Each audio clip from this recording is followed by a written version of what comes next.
Magandang hapon sa inyong lahat mga kalakbay. Ito po ang inyong kalakbay si Roger, ang manlalakbay ng SJOM. Ang nakikita nyo pong ilog, ito po ang ilog ng Labangan River. Dito pa rin po yan sa Naitan, Occidental Mindoro, Philippines. Yan. Malakas ngayon ang agos nitong ng ilog. Dahil katatapos-tapos lang ng ulan dito. Yan pa rin po ang karugtong ng Devil Mountain. Nandito po tayo sa likod ng Devil Mountain. Ayan. Yan pa rin po ang Devil Mountain, mga kalakbay. Ayan. Ito po yung tulay na bagong gawa. Dito sa Naitan na nagdudugtong dito sa Insulman. Yan.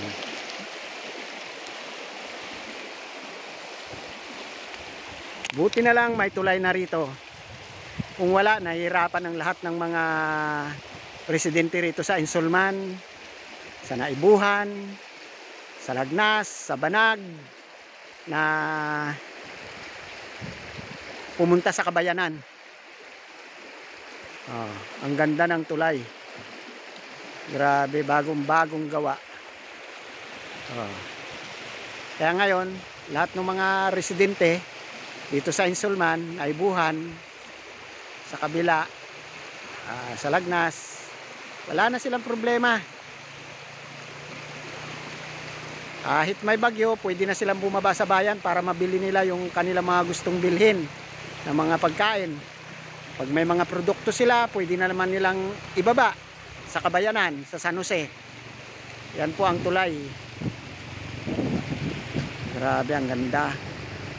Matibay na matibay ang pagkakagawa ng tulay dito.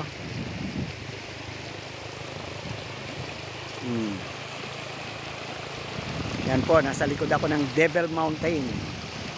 Ayan ang Devil Mountain. Ayan.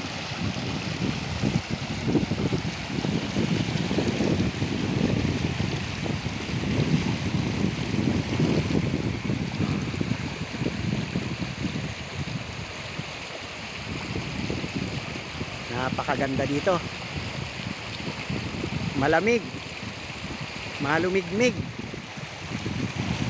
Dahil nga sa simoy ng tubig ng ilog na ito. Ayan. Ayan.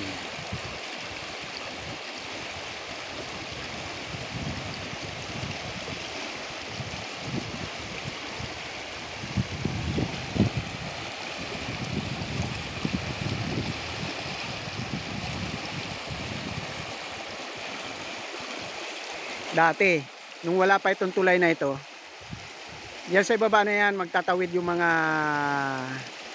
sasakyan. Talagang sobrang hirap ang dinaranas ng mga residente papunta doon.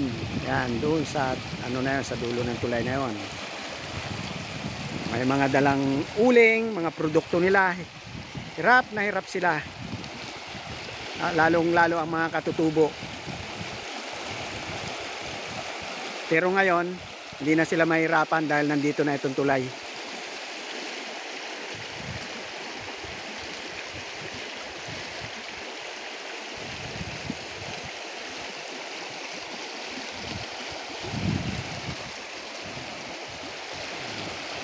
Ano pa ba ang mga banda roon? Papasyalan nga natin kaunti. Mga kalakbay. Ang mahalaga sa akin, mga kalakbay, nailakbay ko na naman kayo sa araw na ito ng Martes. Yan. Wow. Ang galing ng dito, riprap. Yan. Yun. May isang malaking puno doon na buwal. Yan mga kalakbay.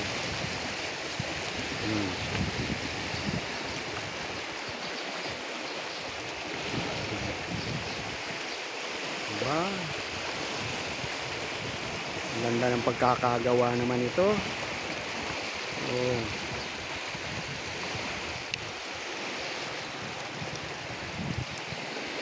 Ito mga kalakbay, ang ilog ng Labangan. Labangan.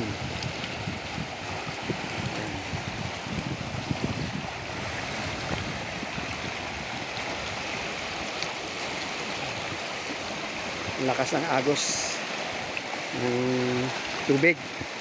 Pero hindi pa naman kalakihan tong ilog na to. Kaya lang pag sige-sige ang ulan, malalim siya.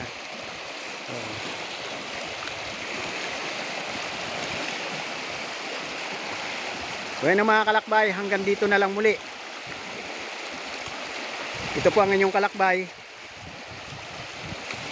si Roger, ang manlalakbay ng SJOM.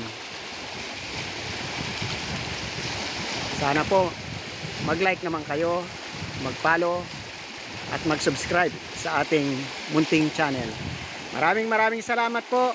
Magandang hapon sa inyong lahat mga kalakbay.